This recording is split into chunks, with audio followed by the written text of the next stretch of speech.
I want to preface this video with, unless you're weird, you, a fighting game fan, and fighting game developers probably have the same goal, which is to share fighting games with more people. Now, developers do this by creating fighting games, and you, a fighting game fan, do this by spreading the gospel of fighting games. And obviously, this is a symbiotic and harmonious relationship.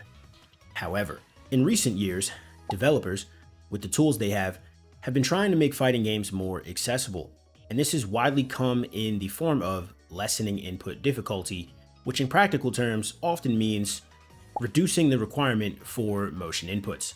But here's the kicker. Motion inputs do make fighting games harder and less accessible, but simple inputs don't actually make fighting games that much easier. Why, you say? How can that be? Because, in my humble opinion, input type and/or difficulty isn't really the part of the genre that makes a fighting game difficult or good even.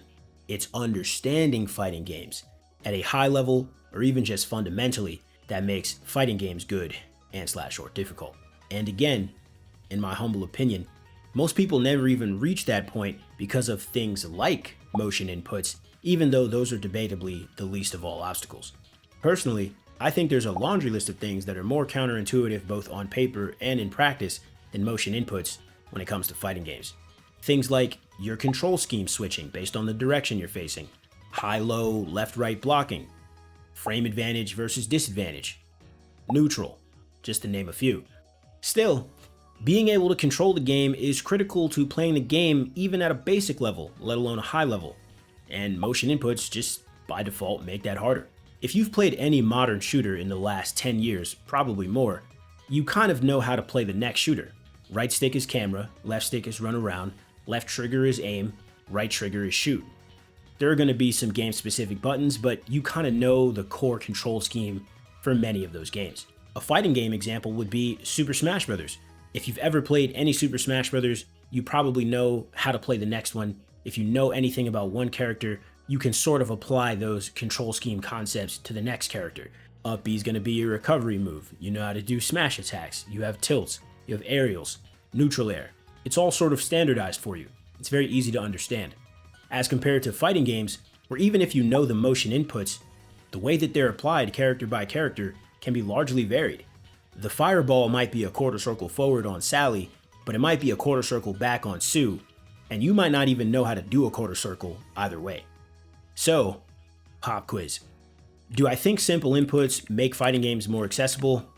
I do. Do I think simple inputs automatically make fighting games good? No. Do I think simple inputs automatically make fighting games bad? Also no. Do I think motion inputs make fighting games less accessible? Yes. Do I think they're an inherently bad thing? No. Do I think that fighting games that require motion inputs are geared towards more enfranchised players? Yes. Do I think developers are overvaluing input difficulty as a means of accessibility? Yes. Do I think that fighting game fans are overvaluing input type and/or difficulty as a marker of whether or not a game is good or dumbed down? Also yes. I'm not a developer and I definitely don't have all the answers. But if I had to give some, I'd say this. Number one, fighting games should have more easy to understand, difficult to master systems that are standardized. Going back to Smash as an example, that game is wildly successful, it's very easy to learn to play, it's very difficult to become the best at, and there's really no lack of depth if you go looking for it. Which leads me into my next point. Designing around simple inputs seems like the play, rather than including them and making them potentially suboptimal. I think one of the best implementations of simple inputs is actually Granblue Fantasy Versus Rising, where every character has access to both motion inputs and simple inputs. The thing though, is that the simple inputs do less damage, which feels a little philosophically awkward for a fighting game where reaching our damage potential is paramount. If the simple inputs are the only ones that you're capable of, you know you'll never actually reach the summit of your potential, which feels a little bad considering that's essentially what fighting games are all about. I should note that the damage reduction only applies to special moves when you use the simple inputs to do them in neutral, but it still does mean that if you want to do max damage all the time, you need to learn the motion inputs. With that said, I still think it would behoove the genre to reimagine itself from a controls perspective. There might be a balance between simple inputs and motion inputs that we just haven't hit yet that could be really optimal for all types of players.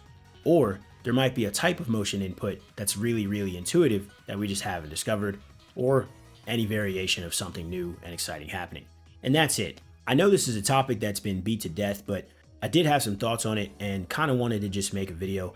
Personally, I don't feel strongly about simple inputs or motion inputs because I do feel strongly that neither of those things are actually what make a fighting game enjoyable. And I just wanted to offer my perspective on the topic, given the aforementioned. Hope you got a chuckle out of the title on this one. Thanks for watching.